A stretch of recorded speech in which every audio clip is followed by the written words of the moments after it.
briefing here and and getting us started. My name is Callum Moscovitch, and I'm going to talk into the mic. So my name is Callum Moscovitch, and I am diagnosed with psychosis. I've been in the mental health system for the past 2 years, but I was undiagnosed for a little while before that. So things kind of gradually progressed to a point where I had to go to the hospital, and then things have kind of slowly come down since that point as well. So yeah, I'm just going to talk about my experience for a little while and tell you guys what psychosis is like, if anyone's interested. And then I'm going to go into some points that I have about the mental health system in Nova Scotia, and some points that other people have brought up to me, and we'll go from there. So basically, five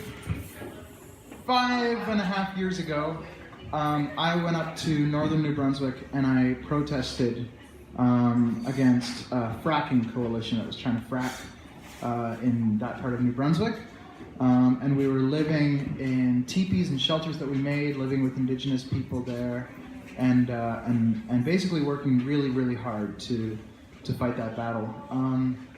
And while it was an incredibly powerful and moving experience, it was also incredibly traumatic.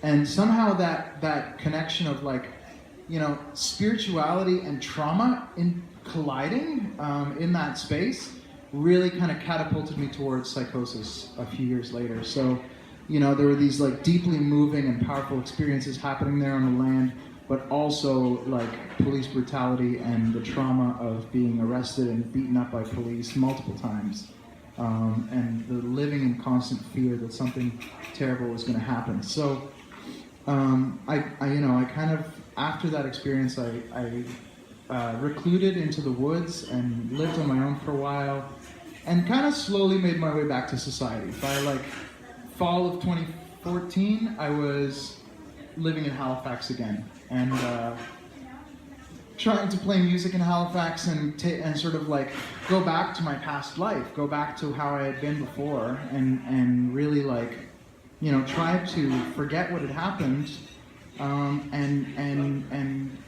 and build my life again. But what ended up happening was that I was struggling, and I didn't even know that I was struggling. Like, psychosis is very,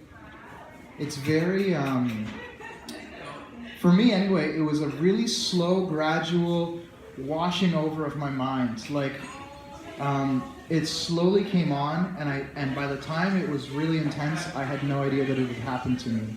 So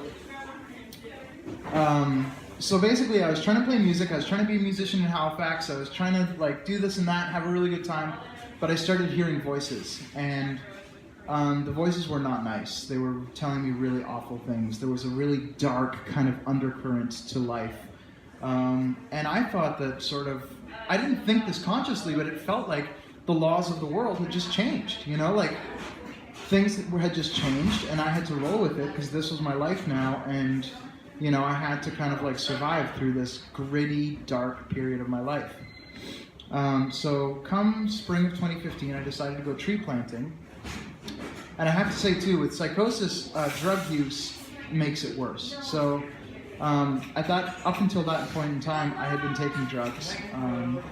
As part of the music scene, or whatever you might want to call it, I was often taking drugs and kind of getting worse and worse each time. So 2015 comes, I go tree planting, and while I was tree planting, I smoked a joint. And when I smoked a joint, all of a sudden, like the sky opened up in front of me, and I heard the voice of God. Like I just heard God talking to me in this physical dimension, not in my head. This huge, powerful, rumbling voice came out of the sky and told me to stand up for myself and to tell people what I had experienced. And so I was shaken, and I was already having a really hard time focusing on tree planting, but after that I had a really hard time focusing on tree planting, and so I left the job site and I started going on these incredible walks. I would walk and walk and walk. I walked from the road between Bridgewater and Middleton. I walked from there like to Annapolis Royal, and then I walked to Digby. And once in a while a car would pick me up along the way and take me a few miles or whatever, and then I'd just keep walking. I'd fall asleep in farmers' fields, and the whole time I was hallucinating vividly. Every color was much more extreme. I was sending what I thought were like thought pictures to other people. I felt like I was totally tuned in to something way bigger than me, and at the same time totally ungrounded, like unable to order a cup of coffee and call my parents. I just couldn't do any of those things. I was on a mission. I believed that God had given me a mission and that I had to do it. And I went to Digby. And in Digby, there were a bunch of fishing boats there, and I paced up and down the wharf,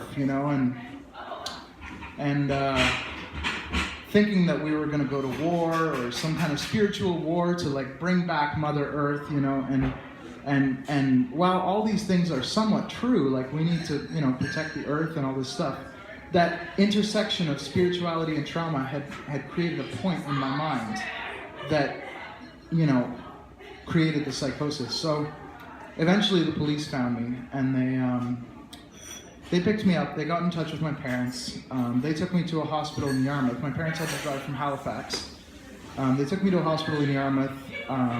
They couldn't, clearly state what was wrong with me. Then they took me to the hospital in Halifax, and I was hospitalized for psychosis. So I went from being out in nature, following this thread of whatever I had been following, into a cold, almost lifeless, hospitalized environment. And of course I struggled. I struggled like heck. And I tried to escape from the hospital multiple times. The police were called on me multiple times. The double trauma of being arrested and pinned to the ground as a psychiatric patient, when that's something that I had experienced as a protester 2 years earlier, was incredible. And so, I struggled and I struggled and I struggled until I felt kind of like, you know what, I give up, and I just gave up. I kind of, went reclusive. I wouldn't talk to anyone. I wouldn't communicate with anyone. I was just kind of trying to wait out the storm. So, about a month later, my parents took me home. This whole thing of psychosis and me trying to wrap my head around the fact that there might be something wrong with me, I had no idea that there might be something wrong with me, and so for about a year, I was back and forth from Middleton to Halifax with my girlfriend at the time, really not taking it seriously. I was taking drugs, and then I kind of hit this wall over and over and over again until I decided to go home. And then after I went home, I was bored, so I left again, started taking drugs again, and the cycle continues. So what I learned about that is mental illness can be really cyclical. It's a cycle that you yourself have to break. You have to empower yourself to break that cycle. And what I think we need in this province is a support system that embraces that. Because what I noticed when I was in the mental health system, I went back to the hospital, by the way. I had to go back at a certain point.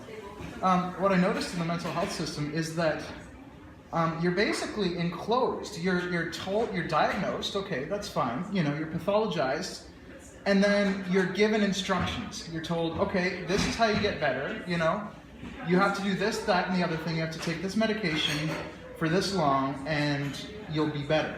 And that's not how it works, in my experience. How it works for me, how it worked for me, was that I had to let the psychosis play itself out. I had to allow it to do its thing. I had to live with it.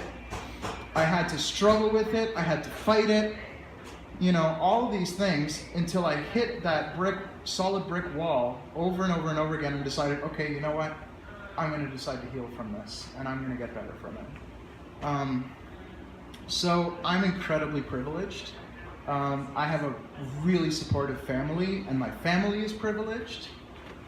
So I can't imagine what it would have been like to go through a mental illness like I did if I wasn't so privileged. Because even as a privileged person, you are marginalized when you have a mental illness. So there were nights when friends wouldn't, people that I thought were my friends wouldn't let me sleep at their place.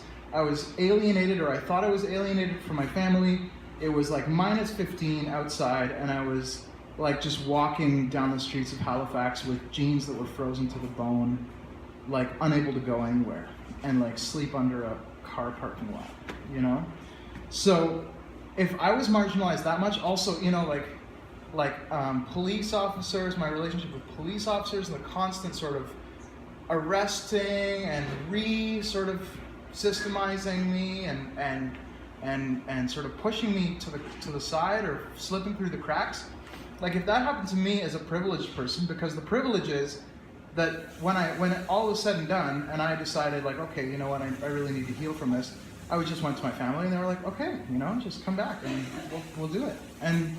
But for people who don't have that support system, I can't imagine what it would be like trying to heal from a mental illness. So I have some points here. I've already talked about respecting the autonomy of mental health patients a little bit, but this one's a really big one because I think that, we have to treat mental health patients like they're human. They are human. So we are human. So what that means is, if a patient says, you know what, I don't want to do this today, you don't strap them down and inject them with something that they don't want to do.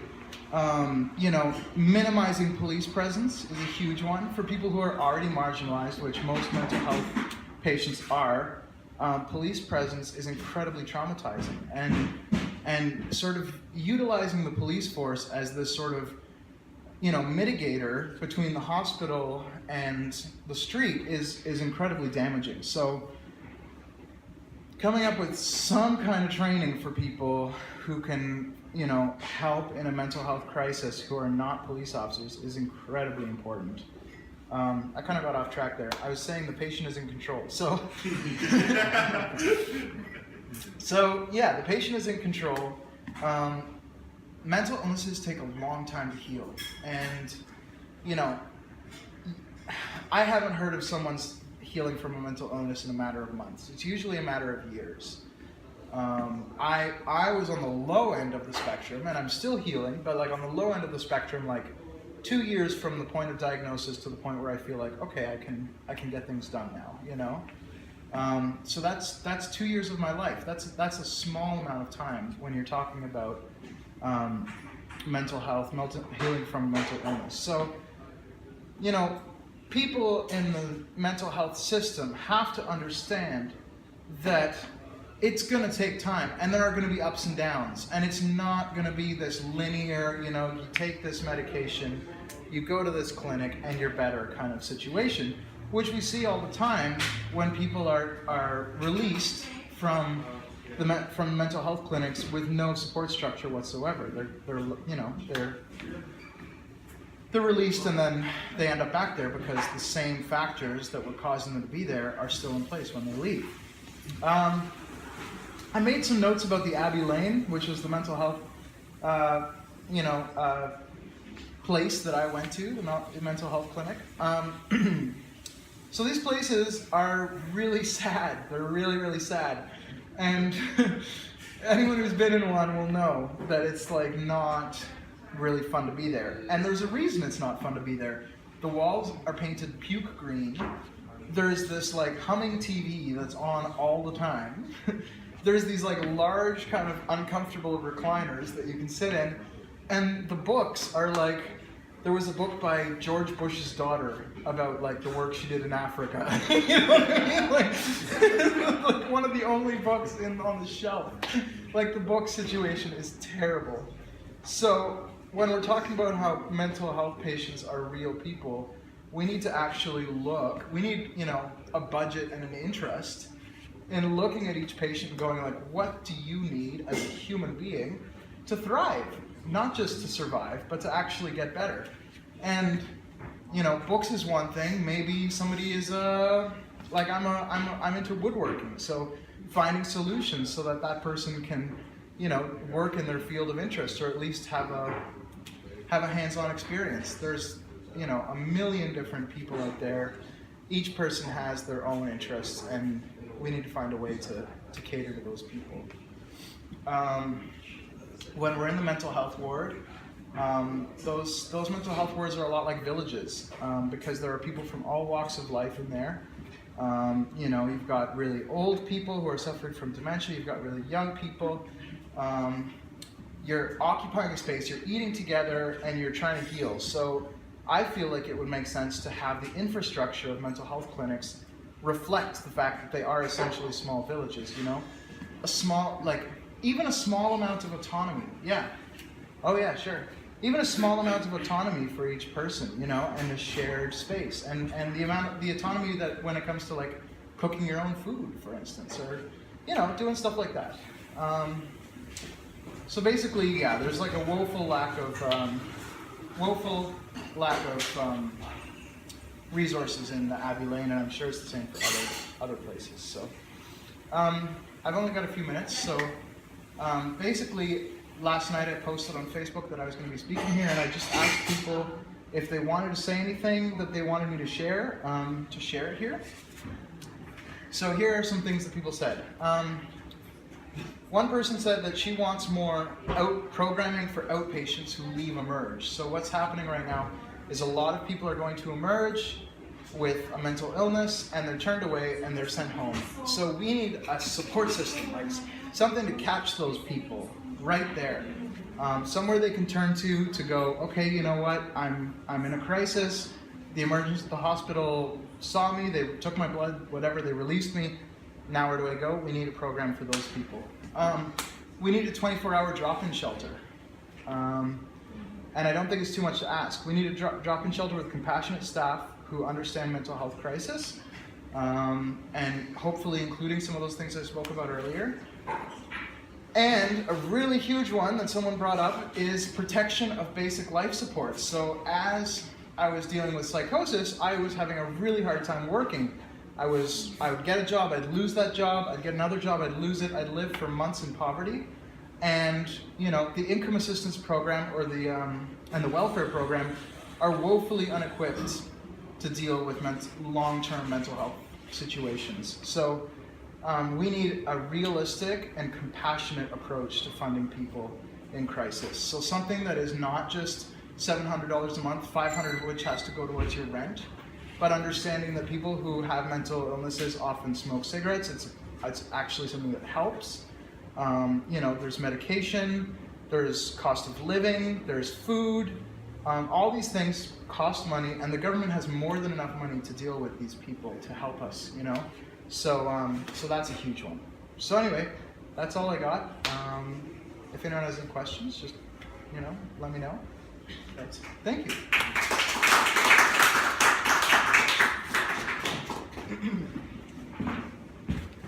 Thanks, Callum. Thanks, though.